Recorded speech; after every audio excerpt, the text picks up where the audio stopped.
when it comes to Eastern religious thought, particularly how Westerners take it, there is a very erroneous idea concerning this whole question of desires and desirelessness and all of this sort of stuff that I want to go into, because I am in the traditional Vedanta tradition.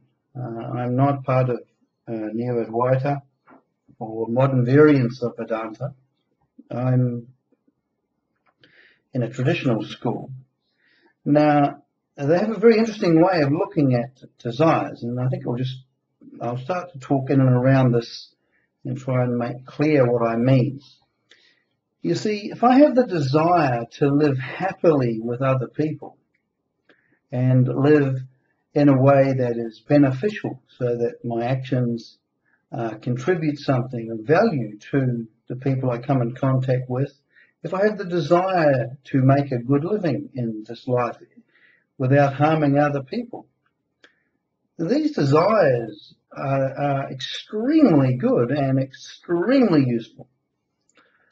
Because if I have a desire to live peacefully and in harmony with the whole of my life, have a relation where I'm living peacefully and I'm living non-harmfully, if I have a desire to do that, that is in Vedanta considered a very important desire. It's a desire to live a life of Dharma. It's a human goal.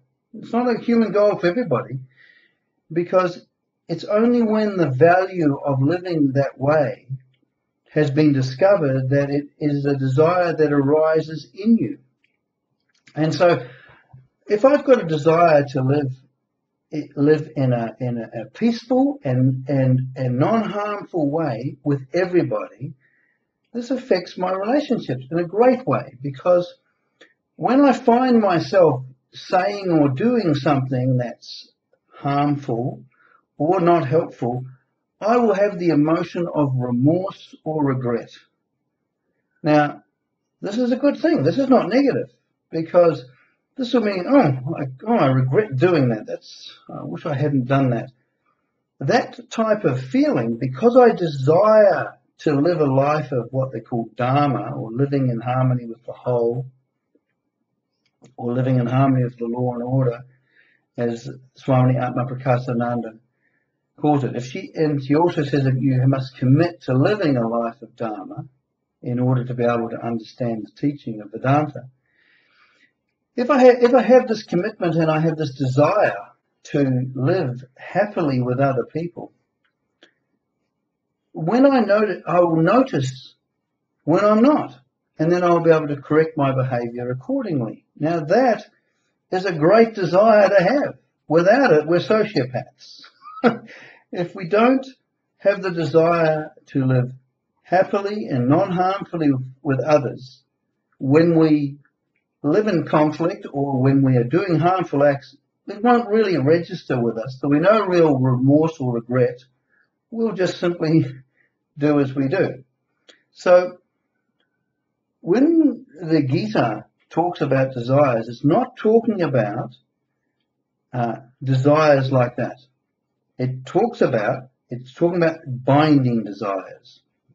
Now let's have an example of this. Let's imagine that I want to live happily with other people, and including my spouse and my children. Now, but let's imagine that more than this, what I want to do is I want to be a loving person. I want to be a kind and sensitive and loving person. That sounds good, doesn't it? And particularly if I feel like I'm not really that much of a loving person, I feel like I'm a little bit bad. So I want to be this loving, kind, sensitive person. And that sounds pretty good, doesn't it? The problem is, you see, that is an idea. I'm trying to be a self that is kind and loving. Now, here's the problem. And I think that my happiness and feeling good about myself depends on this.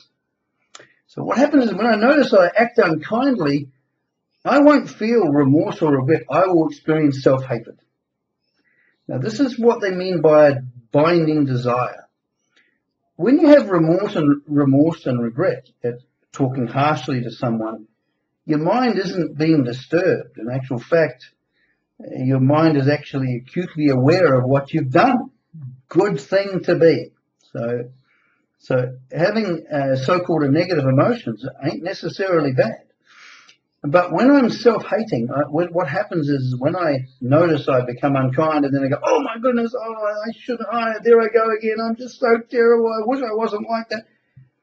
This is disturbance. And this is what a binding desire is. So any desire that I have, it's always like what I was talking about before in terms of becoming. When I'm trying to become a particular kind of person, that is a binding desire, because, you see, I think my life and happiness depends on me becoming a person like that. And when I think my life and happiness depends on it, it gets very, very serious.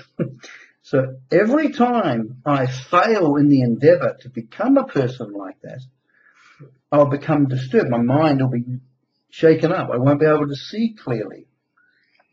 And I won't have any real desire to...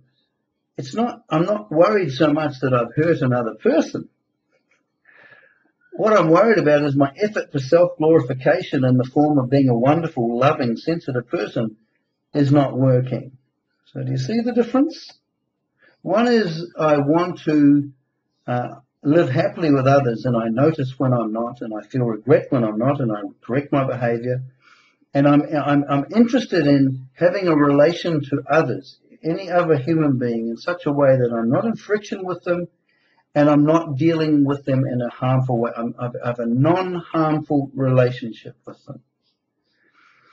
That's got nothing to do with self-glorification. Self-glorification, the desire for our various forms of self-glorification, whether they be approval, whether they be being superior to other people, whether they be trying to be perfect as a person, all of these endeavors are going to fail.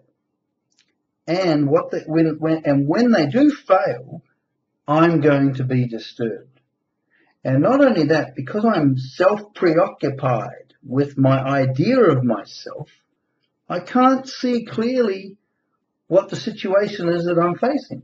I'm not looking at the situation in terms of how can I live happily and harmoniously with these people and being in a relation of harmony with the whole. I'm worried about becoming a certain type of person that will actually try and remedy the negative person that I think that I am. So when I'm trying to be perfect, I'm trying to avoid criticism.